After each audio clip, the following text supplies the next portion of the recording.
Tudo bem, gente?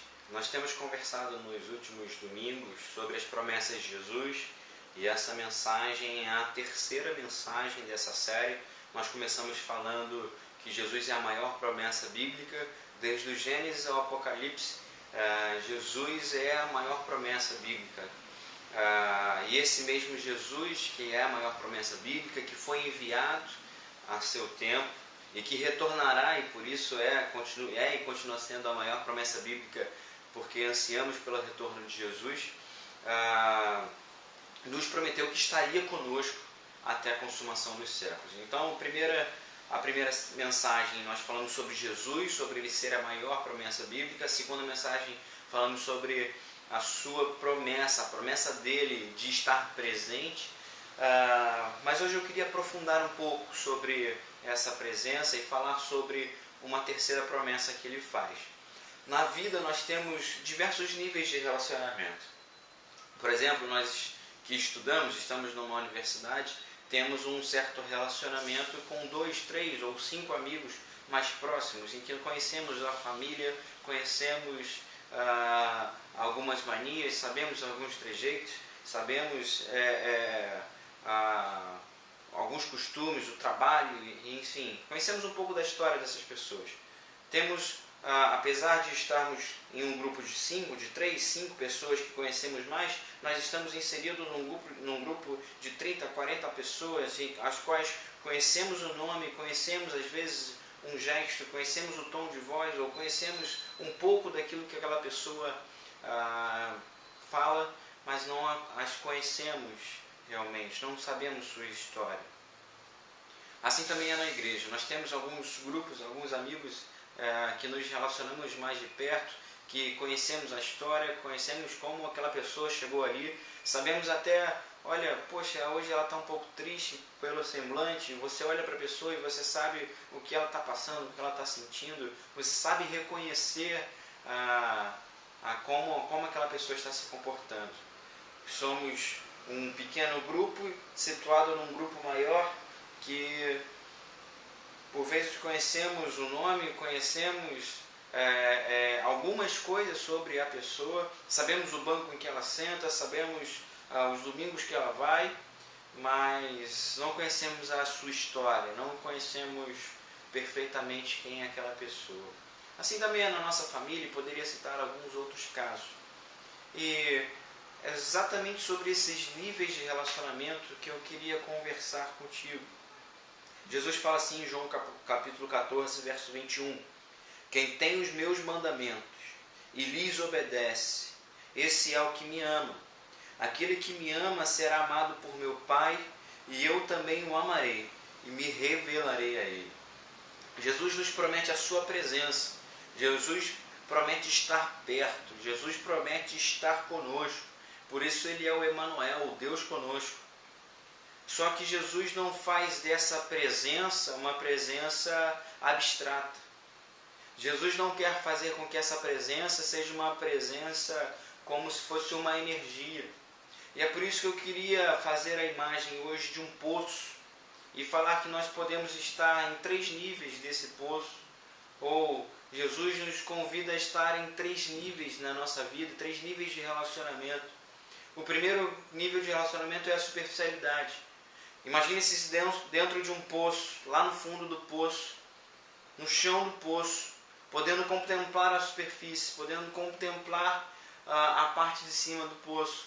E lá no fundo do poço, distante de Deus, nós ouvimos uma voz que nos diz amor, uma voz que nos diz paz, uma voz que nos diz justiça, uma voz que nos diz resgate, uma voz que nos chama de filhos. Essa é a voz vinda da superficialidade, ou vindo da superfície. E nós conhecemos essa voz, nós conseguimos contemplar essa voz, ouvir o sussurro dessa voz. Mas, por vezes, nos acostumamos a ouvir essa voz de onde estamos. Permanecemos no fundo do poço, permanecemos distante da voz. Mas nos consolamos em saber que há uma voz lá em cima. Há uma luz no fim do túnel, apesar de eu continuar no fundo do poço. Há uma voz no fim da estrada, apesar de eu querer continuar parado aonde eu estou. queria te dizer que esse não é um lugar que Deus deseja que você esteja. Não é esse nível de conhecimento, esse nível de relação que Jesus quer contigo. Jesus quer que você rompa com a superficialidade. A superficialidade não te faz conhecer os planos perfeitos e pessoais que Jesus tem para você. E essa é a pergunta dessa reflexão. Você talvez conheça algo sobre Jesus. Você contemple a bondade de Jesus, você contemple o amor de Jesus, você contemple a paz de Jesus, contemple de longe, saiba de longe, ouça de longe. Mas você não sabe exatamente onde Jesus tem te dado paz na sua vida. Ou você não consegue sentir paz dentro da sua história de vida pessoal. Você não consegue ver ou enxergar o amor perfeito de Deus por você na sua história de vida hoje. Você não tem contemplado, ou você não consegue caminhar por uma estrada iluminada pelo Senhor. Você parece muito distante dos planos do Senhor. É por isso que Jesus te convida hoje a romper com a superficialidade e passar para um segundo nível. O nível do conhecimento. Um nível em que, olha só, o que Jesus está falando para nós é o seguinte, e pensando no contexto, ele está se despedindo dos seus discípulos, ele está prometendo que, apesar dele não estar ali, apesar de ser necessário ele voltar para o Pai, ele enviaria um consolador, ele enviaria um conselheiro que os faria lembrar de todas as coisas que ele havia ensinado, um conselheiro que seria também o consolador, aquele que traria a paz, e ele promete que ele daria a paz, não como o mundo dá, mas a paz dele permaneceria com seus discípulos. É nesse contexto que Jesus afirma isso, olha só, se alguém me ama, esse alguém ele me obedece. O que Jesus está falando para nós é que é uma consequência natural do amor à obediência. Nós não obedecemos para sermos amados. Precisamos lembrar que a própria Bíblia diz que nós amamos porque Ele nos amou primeiro. A própria Bíblia diz, Paulo afirma em Romanos capítulo 5, que Deus prova o seu amor para conosco quando Cristo Jesus morreu na cruz quando ainda éramos pecadores. O que Jesus está afirmando é que o amor de Deus é um fato. E que nós, quando contemplamos esse amor de Deus, ou seja, quando nós contemplamos aquele que estava falando, é Jesus falando, Jesus é o maior sinal do amor de Deus. Quando vocês contemplam a minha vida, se vocês me amarem realmente, vocês vão me amar. Se vocês realmente me contemplarem, vocês vão passar a me amar. E o que significa me amar? Significa me obedecer. É a mesma lógica que Paulo usa com a igreja de Colossos. Olha só, se vocês já ressuscitaram com Cristo, como vocês já ressuscitaram com Cristo, como vocês têm uma nova vida, pensem nas coisas do alto, pensem nas coisas celestiais, não se prendam mais às coisas terrenas.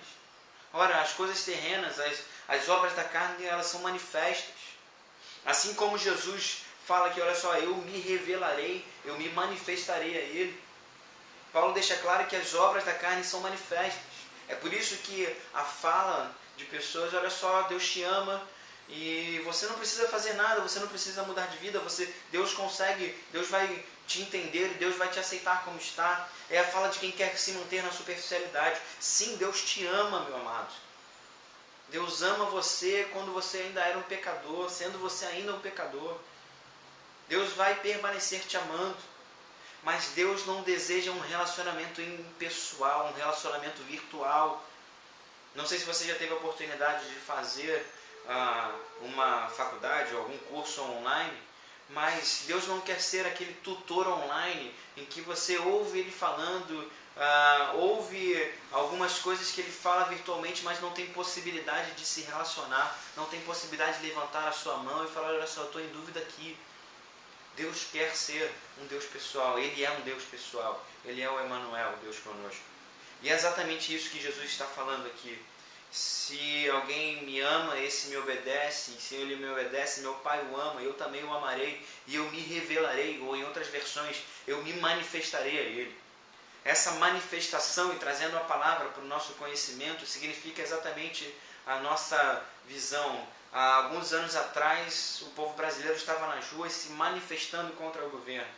O que é se manifestar? Não estou falando a respeito dos piquetes, do quebra-quebra, não é isso. O povo brasileiro estava se manifestando, estava deixando bem clara a sua insatisfação para com os atos do governo. O povo brasileiro estava pontuando passo a passo o que lhe desagradava. É isso que Jesus faz com a gente. Jesus pontua passo a passo, dia após dia, quem Ele é na nossa vida. Jesus se mostra, se revela, se manifesta dia após dia para você, meu querido, mostrando os planos perfeitos, mostrando a sua vontade, mostrando a sua paz, a sua alegria, o seu amor para a sua vida pessoalmente. O conhecimento de Deus é tratado por Jesus e por Paulo no Novo Testamento como algo prioritário.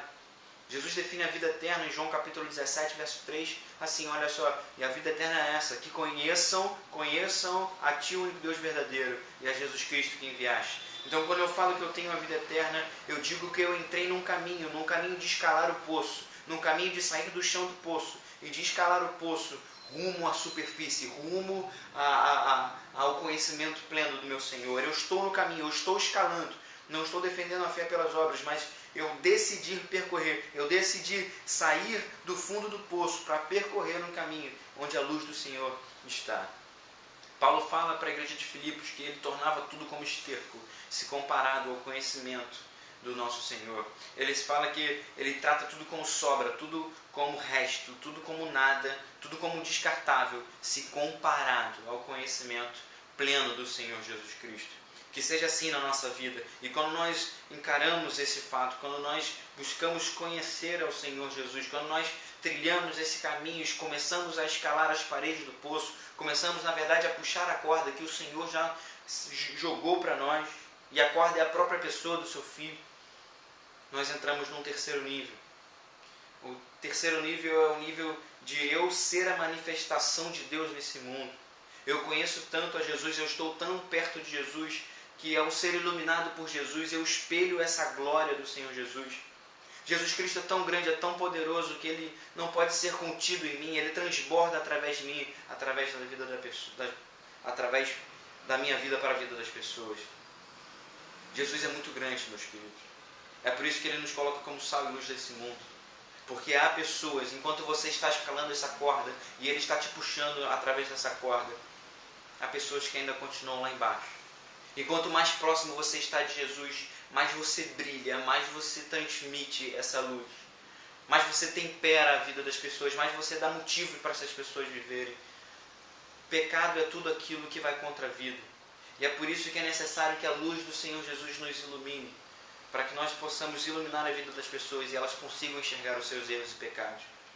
Eu não quero ficar lá no fundo, somente contemplando pessoas que estão próximas a Jesus, somente vendo que elas não somente ouvem algo sobre Jesus, mas elas estão sendo iluminadas diretamente por Ele, e elas conseguem compartilhar, e elas conversam com Jesus, e elas estão num bate-papo com Jesus tão próximo, e Jesus está revelando para ela coisas pessoais que eu não consigo ouvir.